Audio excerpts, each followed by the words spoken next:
Good morning. It's Monday, March 3rd, and that means two things. You know what? There are people that can learn by reading, people that can learn by instruction, and then there are people that just got to pee on the electric fence for themselves. It's also time for the lighting industry news brief brought to you by Keystone Tech and the direct drive emergency tube certified by UL under 924. It is fully compliant with emergency lighting needs, but still comes with the color select option that you'll love from Keystone. That's right, 5 options on a switch that make your job of stalking easier. That's KeystoneTech.com. The link is in the description. Let's get into the news. We have a recall on sconces from Kickler. The Ellerbeck brand of wall sconces are bouncing back as a shock hazard.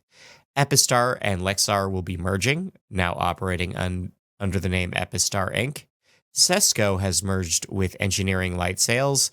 That deal will close on April 1st. No fooling. In tariff updates, the 25% blanket tariff on Mexico and Canada, along with another 10% on Chinese goods, will go ahead on the 4th. Probably. I'm recording this at now o'clock on Sunday, hoping for final details because they're going to negotiate this down to the wire. But yeah, it looks like this is going to happen this time. Another note is that the Chinese targeted tariffs will no longer be exempting Hong Kong.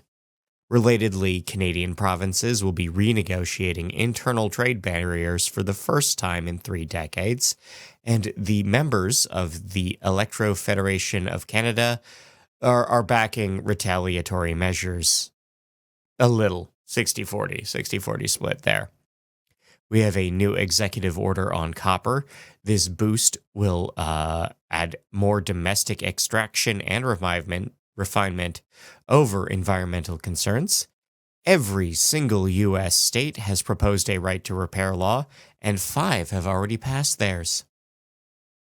The IES has approved 4 new standards, 1 for Flickr, 1 for roads and parking, 1 for photometrics for SSL, 1 for data transfer for output maintenance. All of these are up and running. If you're an IES member, you can download those technical memoranda, recommended practices, and lighting manuals right now. At UD, Q3 shows revenues at $162 million. Connecticut will be keeping daylight saving time, regardless of any changes at the federal level. Price fixtures are already up this year. That's right, the price of fixtures is up 3% over last year, and we'll see how that goes for the rest of it. Vode has partnered with Hydro Circle. This is a new aluminum production deal for them. Jason Shembri was on the Get a Grip on Lighting podcast. Sonepar has announced scholarship recipients with 4 dependents of employees receiving $2,500 each. The NLB has launched Simply Light, a new on-demand video explainer service for lighting terms presented in partnership with the ALA. Border States has announced a new regional distribution center with 300,000 square feet going up in Fargo, North Dakota. AMS Osram has secured an EU grant. The European Chips Act has granted them 227 million euros to build new facilities on the continent. The USPS may be reorganized, with the agency being effectively dissolved and moved under the control of the Department of Commerce. U.S. dock workers on the East and Gulf Coasts have approved a new 6-year contract, which means the end of strike actions there. The NAED has issued a comment in support of a reintroduction of the LEAP Act. This comment endorses the Leveraging and Energizing America's Apprenticeship Programs Act. Maybe that goes through, I don't know. Maida Lighting celebrated 50 years in business. They're based out of Yorkville, New York. They make decorative fixtures. And Gross Electric is a showroom that is celebrating 115 years of work in Toledo, Ohio. Genlight has moved all brand coverage to Chicago Lightworks for the Chicago area and Illinois, and USIA has signed ELA Synergy in the New York Metro. UV disinfection options do remain effective against the avian flu. A recent testing shows that high power UV does still deactivate H1N1 and H1N5. In legal news, DMF has won an injunction against Elko for recessed lighting. We have an update on Melasgar versus Current. Jury selection will go ahead in August. Diodes Inc. has patented a color and brightness control method out of Texas. IP Holding has sued Claire's stores. IP Holding, a company name that you expect from someone who is definitely not some sort of troll, has sued Claire's, the place you go to in the mall to get your ears pierced, over string lighting with decorative enclosures. For real. And Warner Brothers Motion Pictures has served a cease and desist letter to the town of Chickasaw, Oklahoma. This concerns a 40-foot tall leg lamp that is infringing on their copyright. In events and webinars, Lightfair has announced their full session schedule. Check it out. ILP has partnered with Lucy for the City and Lighting Summit in the UK this April. In IoT news, the IES has scheduled a public review period for LP6. The draft is available now and accepting comments until the 1st of April. Lee Darson has partnered with BridgeLux with a new connectivity deal. Mavenir has partnered with TerraStar. This is a new narrowband IoT connection that can also carry voice communications. Sarah Schoner was on the Lighting Controls podcast. Skykes has partnered with Cavco. This will be smart prefab homes deals coming together. 8 Sleep, a brand of mattresses, are a security risk. The Internet of Naps may be a greater hazard to your data than you thought. Samsung and Hyundai are testing a 5G-enabled factory. This is a smart plant. This is a trial that ran in October.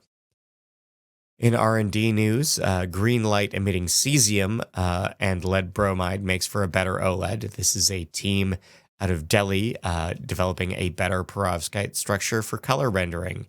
We have a new study, a very small study in senior residences showing that timed blue light is better for activity levels. We have a new study showing that 37 different species of birds of paradise glow under UV light. What does that mean? I don't know. Your eyes cannot help you perceive time. There is nothing about changing in your conditions of what you see that helps you understand time. This is a study from the Czech Republic that publishes a rare negative. On the dark side of things, the American Planning Association endorses responsible use of light at night. Light pollution has been linked with type 2 diabetes in monkeys. Michigan residents are seeking to expand the reach of dark sky reserves in the Upper Peninsula. SpaceSail is planning on launching 15,000 low orbit satellites by 2030. The UN has held a meeting on the impacts of satellite-based light pollution. We have pupil dilation being linked with your respiratory phase. We have the understanding that we are sleeping longer and better than any time in history, and we're still not as well rested. The U.S. Space Force may mandate laser devices for orbital management. Energy projects in Uganda are bad for light pollution. Boulder, Nevada has installed new responsible lighting on roads. A planned lighting for Hindburn schools. Sports Fields has drawn complaints. Comber Greenway in Ireland is testing red lighting for reducing wildlife impacts. Logan Square, Illinois is cracking down on light trespass. Berthoud, Colorado is planning on seeking dark sky recognition. Fort Wayne, Indiana Gulf Center is promising to limit light pollution. Roosevelt Park Zoo is leading a Lights Out for the Birds initiative this spring for migration season. We have a proposed data center in Port Washington, Wisconsin, threatening a nearby observatory.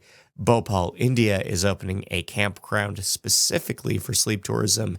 And the city of Las Vegas has passed a new light pollution bylaw for off-strip residences and buildings that would impede the construction of a Latter-day Saints temple. On the horticultural side of things, the DLC is about to finalize horticultural requirements for version 4.0. Japan is offering new incentives for vertical farming in urban spots. The Indiana Veterans Affairs Nutrition and Food Services Department has started to build indoor farms. Urban Grow signed a $6 million lighting gear deal. Chamomile and parsley have a new breakthrough in terms of indoor lighting quality. Valemount is explaining their power woes, and Vertical Harvest is prepping to launch a 51,000 square foot grow space in Maine. In recommended reading, the US DOE has actually observed Black History Month this year. Wasn't expecting that. We have what 4 states got from 2 years of IIJA projects. We have navigating ASHRAE 90.1 and the IECC right now. Nobody gonna freeze prices for long if these tariffs go through. We have a profile of Isamu Akasaki, the inventor of GaN-based lighting. We have how manufacturers are adapting to new power demands in the US. We have a sustainability in emergency lighting and the role of TM65 and 66 explained. A survey says that 46% of remote and hybrid workers would just quit if they were forced back. Tourism taxes for infrastructure funds in the UK. 3 years of crime production in Tacoma. We have breaking down a ripple projector. We have the inside of an LED face mask. We have the curse of white LEDs. And a new study of sensory-friendly lighting at the polls. In local news, a copper thief in St. Paul, Minnesota, has been sentenced. Suspected copper thieves in California, specifically the Morgan Hill region, have been arrested. We have unsolved sports field lighting thefts in Phoenix, Arizona. Georgia has passed a tort reform that would make lighting projects reputable presumption in civil liability cases, which is to say that if you upgrade your lighting now in Georgia, you are less likely to be found liable for slip and fall accidents in civil court. Savannah, Georgia highway lighting has been burnt out for a year. What's going on with that? Oregon school boards are protesting the passing of a fluorescent ban. A Jersey Shore middle school board has seeking a $10 million bond for school improvements. St. Augustine, Florida needs better street lighting downtown. We have $700,000 in grants for Allentown, Pennsylvania. Houston is speeding security projects. Stockton, California pledges to fix every street light this year. New construction funds in Utah and Arizona. We have revamps at a USPS sorting facility in Missoula. We have the Grants High School in Oregon paying for a traffic impact study before they can do an exterior lighting project. We have new LED field lighting at Johns Creek, Georgia, and Alva, Oklahoma has heard 2 pitches on park lighting projects. Internationally, Kerry, Ireland has funded decorative lighting out of a thank you gift from Ukrainian refugees. In West Sussex in the UK, 64,000 streetlights will switch over to LED. And in Syria, the town of Al Mayadeen is adding solar-powered lighting to their streets. In sports news in Las Vegas, stolen wiring has led to delays in a USA versus Greece rugby match, and a lighting failure has delayed the second half of England versus Spain at Wembley Stadium. In People News, Robert Fletcher has been named the Director of Product Design at Acclaim. Mark Oshima is now the CEO of Babylon Microfarms. Scott Bosch is now the VP of Sales at North America at Panduit.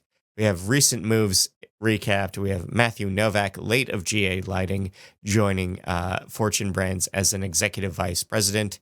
Diane Crookham Johnson, co-owner of Musco Lighting, is protesting changes made to the Iowa Civil Rights Act.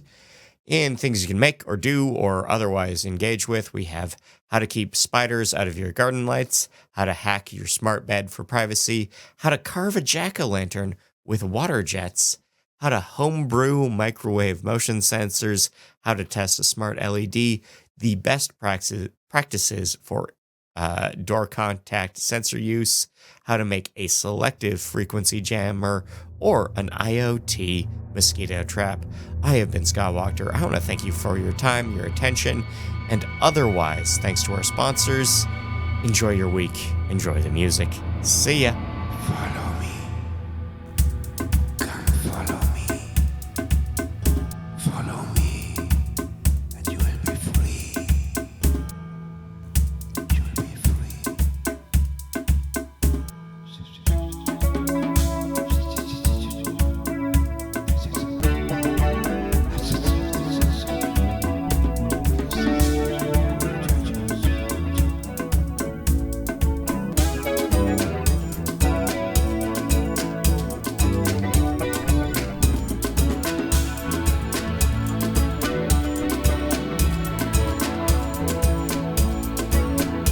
Right before me